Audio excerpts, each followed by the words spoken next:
नमस्कार शेतकरी मित्रांनो फ्रेंड ऑफ फार्मर्स या चॅनलवर आपले सहर्ष स्वागत आहे। मित्रांनो 29 जानेवारी 2024 रोजी राज्य शासनाच्या माध्यमातून प्रधानमंत्री फसल विमा योजनेअंतर्गत पूरक अनुदान या योजनेअंतर्गत प्रधानमंत्री पीक विमा योजना रब्बी हंगाम 2022-2023 करता 47,52,267 इतकी रक्कम विमा कंपनीस वितरित करण्यासाठीचा शासन निर्णय निर्गमित करण्यात आलेला आहे। आणि मित्रांनो, प्रधानमंत्री फसल विमा योजनेअंतर्गत पूरक अनुदान या योजनेअंतर्गत प्रधानमंत्री पीक विमा योजना खरीप हंगामाकरिता 2022 करता 2,93,99,316 इतकी रक्कम विमा कंपनीस वितरित करण्यासाठी मंजुरी मिळालेली आहे। मित्रांनो, राज्यातील शेतकऱ्यांना खरीप हंगाम आणि रब्बी हंगामात मोठ्या प्रमाणात नुकसान झालेले होते। त्यानंतर त्या नुकसानीचे पंचनामे करण्यात आले होते, मात्र अनेक शेतकऱ्यांना याचा लाभ अतिशय कमी प्रमाणात मिळाला।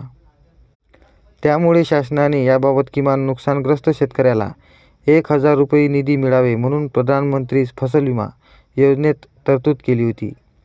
त्याप्रमाणे राज्याच्या कृषी, पशुसंवर्धन, दुग्ध व्यवसाय विकास व मत्स्य व्यवसाय विभागाने याबाबत सोमवारी दिनांक 29 रोजी शासन निर्णय काढला आहे। या शासन निर्णयाप्रमाणे रब्बी हंगामात 2022-23 करता रब्बी हंगाम 2022-23 आणि खरीप हंगाम 2022 साठीची रक्कम विमा कंपनीस वितरित करण्यासाठी मंजुरी दिली आहे। यामुळे आता नुकसानग्रस्त शेतकऱ्यांना लवकरच प्रधानमंत्री पीक विमा योजनेअंतर्गत नुकसान भरपाई मिळणार आहे। मित्रांनो, चला तर जाणून घेऊया सविस्तर माहिती।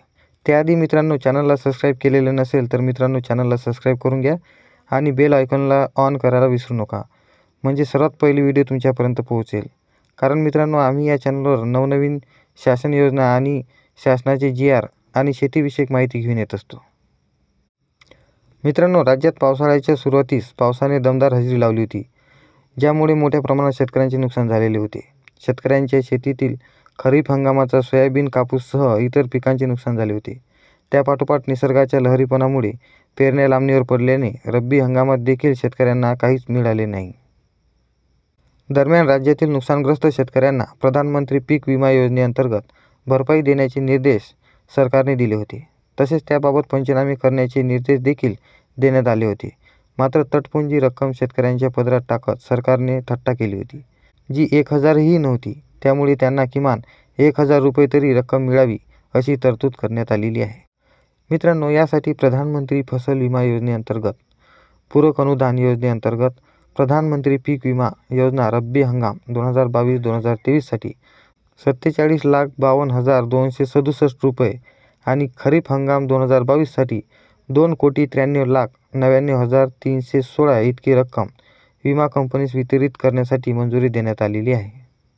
मित्रांनो, रब्बी हंगाम 2022-2023 भारतीय कृषी विमा कंपनी माध्यमातून 567 पात्र शेतकऱ्यांना 2,38,811, ICICI लोंबार्डच्या माध्यमातून 502 पात्र शेतकऱ्यांना 2,07,847, HDFC इर्गोच्या माध्यमातून 5,711 पात्र शेतकऱ्यांना 29,02,279 रुपये, बजाज एलियन्सच्या माध्यमातून 1,525 पात्र शेतकऱ्यांना 85,09,264 रुपये, युनायटेड इंडियाच्या माध्यमातून 939 पात्र शेतकऱ्यांना 54,04,066 रुपये।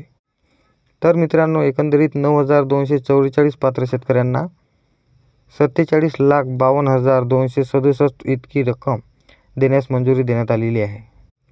तसेच मित्रांनो, खरीप हंगाम 2022 करता भारतीय कृषी विमा कंपनीच्या माध्यमातून 21,138 पात्र शेतकऱ्यांना 84,45,459 रुपये, ICICI लोंबार्डच्या माध्यमातून 18,614 पात्र शेतकऱ्यांना 80,29,609 रुपये, HDFCच्या माध्यमातून 19,893 पात्र शेतकऱ्यांना 77,87,885 रुपये, बजाज एलियन्सच्या माध्यमातून 11,576 पात्र शेतकऱ्यांना 40,04,778 रुपये, युनायटेड इंडियाच्या माध्यमातून 3,975 पात्र शेतकऱ्यांना 11,31,585 रुपये इतका अनुदान देण्यात येणार आहे। तर मित्रांनो, एकंदरीत 75,196 पात्र शेतकऱ्यांना 2,93,99,316 इतका निधी वितरित करण्यासाठी मंजुरी देण्यात आलेली आहे. तर मित्रांनो, हे होतं शासन निर्णयाप्रमाणे रब्बी हंगामात 2022-2023 आणि खरीप हंगाम 2022 साठीची रक्कम विमा कंपनीस वितरित करण्यासाठी मंजुरी दिली याबाबतचे अपडेट. तर मित्रांनो, व्हिडिओ आवडल्यास व्हिडिओला लाईक करा आणि चॅनलला सबस्क्राईब करा. तर मित्रांनो, पुन्हा भेटू अशाच नवीन माहितीसोबत. तोपर्यंत नमस्कार मित्रांनो.